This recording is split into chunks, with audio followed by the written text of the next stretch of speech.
Hi, I'm Doan Shockley with Martin Lucy Imports, and today we're going to make a spinach ravioli. We're going to cheat a little bit on this ravioli dough, but I'll show you a nice little trick that makes it very easy, so you're still making homemade ravioli in a quick and easy method.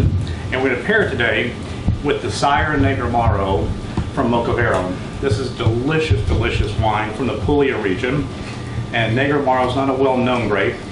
It means black bitter. It's a huge grape. It's very bitter when you take it off the vine, but it makes a delicious wine.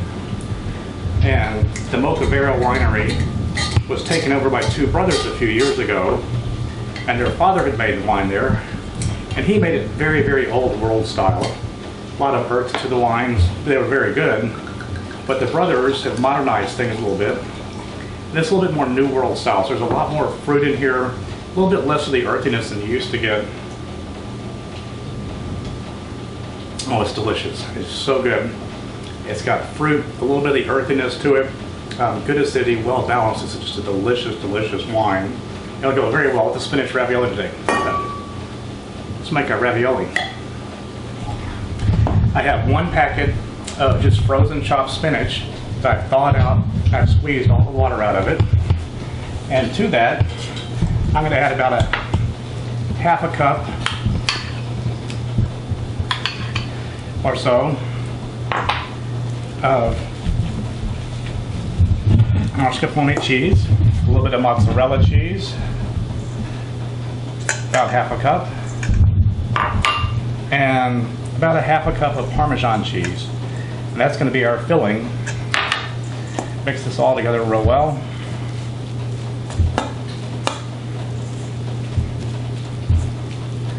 So very quick and easy filling, very healthy, good for you, and kind of a neat way to sneak some vegetables into your kids' diet. If they're not big on spinach, I think they'll love this ravioli.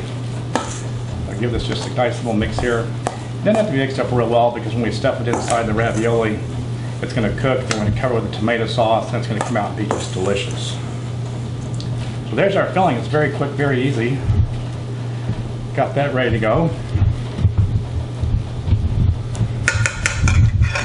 And for wrappers today, I'm going to use egg roll wonton wrappers. You can buy these in the refrigerated section of your grocery store, and they're just little round discs here. I'm going to lay them out. I'm going to use these to make our ravioli. So it's going to be a round ravioli instead of a square one, but it's quick, it's easy, and it's delicious. I'm going to lay out about enough to make about 4 of them, 8 of them here. I'm going to lay these out. I'm just going to put a little bit of filling in the middle of each one.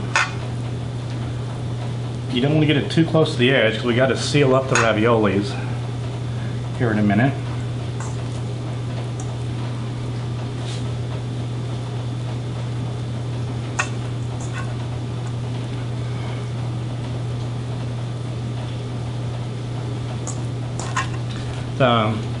And you can use this to make any kind of ravioli. You could use meat, you could use chicken, Italian sausage, just about anything you wanted to put in here. It would come out delicious. Now I've got the filling in there. I'm just going to go around the edge with a little bit of egg wash. I just beat 2 eggs with just a little bit of water. Put some on my hand here. Now I'm going to wet the edge of the ravioli. This is going to act like a glue to hold the top and the bottom together.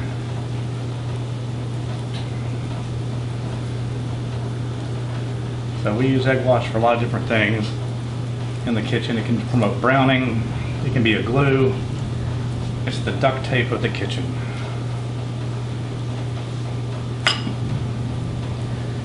So I'm going to go ahead and finish these first 4 or 6 and pop them in the water, and then I'll finish off the other 2. So I got the glue on there. I'm going to take another wrapper and just put it right over the top. I'm going to squeeze all the air out and just glue it down like that. If you're doing these ahead of time, you could do them, and then you want to store them a little bit of cornmeal. That'll keep them from drying out and sticking together too much until you cook them. So you could make these ahead of time for a party, put them in a tray with a little bit of cornmeal to keep them from sticking together. And then when it's time for your party, all you have to do is just pop them into the boiling water and heat them up in your sauce.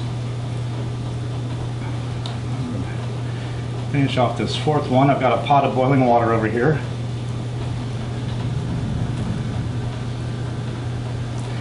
And it doesn't take them long to cook at all. I'm just going to take this one up, make sure it's sealed all the way around, and drop it into the water.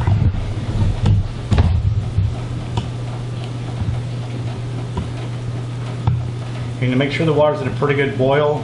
It's got a little bit of salt in there. It'll help season up the dough as it cooks.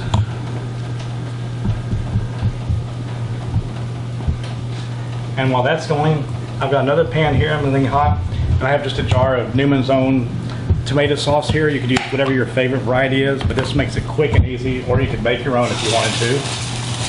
I'm going to put a little bit of tomato sauce in there, let it get nice and hot. And in about 3 minutes, I'm going to take the raviolis out, drop them in the sauce to heat them up with that, and we'll be ready to go. Okay, so our raviolis have been in here for about 5 minutes now. They're floating, so I know they're done. I'm going to take them out, drain the water off, and drop them into the sauce.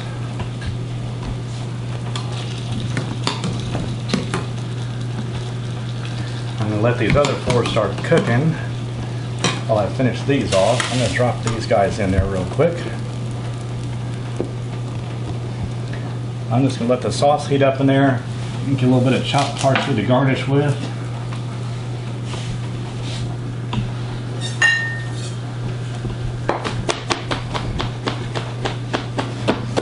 The parsley adds just a nice aroma to it right at the end, and a little bit of flavor.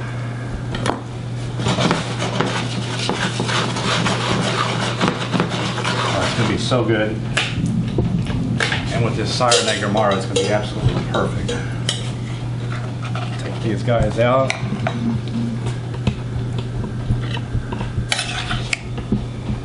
On our plate here. It could be a nice main course, it can be a nice appetizer. You can go a lot of different ways with these little guys. And very quick and easy for a homemade ravioli. There we go. A little bit of chopped parsley. A little bit of Spinach Negramaro. I'm Chef Shockley from Martin Lucy Imports, and manja manja.